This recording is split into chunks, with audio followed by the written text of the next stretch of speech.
pela terra árida australiana. Esta ornitorrinco fêmea busca por água fresca. No último ano, uma seca severa transformou rios e córregos em meras gotas.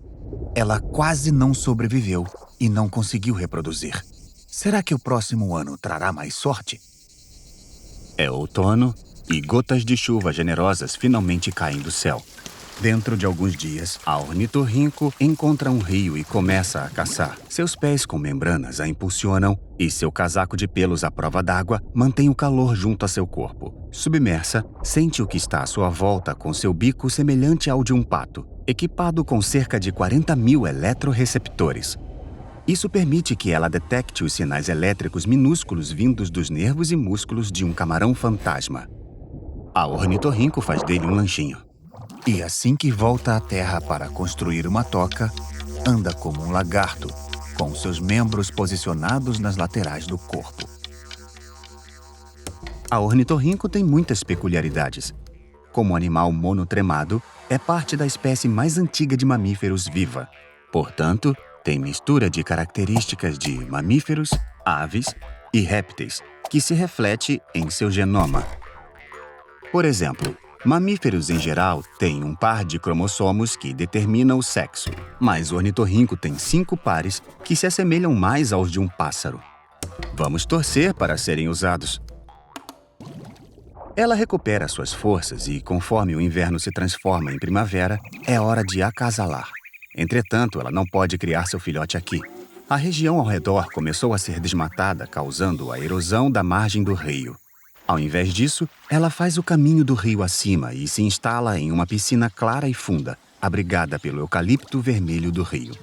De repente, um barulho faz os pássaros voarem da vegetação e uma raposa aparece. Esses predadores ameaçam os ornitorrincos desde que foram trazidos para a Austrália por colonizadores brancos em 1855. A raposa não a vê dessa vez, mas a ornitorrinco precisa ficar alerta.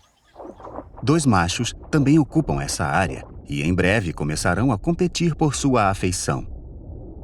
Eles têm esporas nas patas traseiras contendo veneno semelhante ao da cobra. Um macho luta contra o outro e o vencedor corteja a fêmea durante semanas, nadando ao lado dela e ocasionalmente mordendo sua cauda. Eventualmente, ela retribui e, então, eles nadam em círculos antes de acasalar.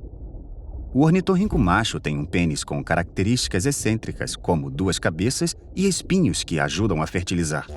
Na semana seguinte, a fêmea constrói uma grande toca mobiliada com um ninho aconchegante. Ela fecha os túneis que levam para dentro, fazendo-os parecer becos sem saída para predadores em potencial. Então, como um réptil ou pássaro, ela põe ovos pela cloaca, uma cavidade única usada para reprodução e excreção. Ela incuba seus ovos e, conforme a árvore de eucalipto vermelho floresce, sua prole eclode. Como outros mamíferos, ela os alimenta com leite, mas ao contrário de outros mamíferos, ela não tem mamilos. Em vez disso, seu leite escorre das glândulas mamárias para a barriga, onde seus bebês lambem. Este leite acumulado convida as bactérias, mas a ornitorrinco também produz proteínas antibacterianas potentes, garantindo segurança aos seus recém-nascidos. Ela continua cuidando deles por 4 meses, caçando, fugindo da raposa e consertando sua toca o tempo todo. Quando seus filhos estão prontos para deixar a toca, o verão está acabando. Em uma noite, após o retorno da ornitorrinco fêmea da caça, ela descobre que um filhote já partiu sozinho. Poucos dias depois, o outro filhote também deixa os arredores. Logo, seus filhos viverão de forma totalmente independente. E, eventualmente, eles deixarão esta parte do rio para construir suas próprias casas.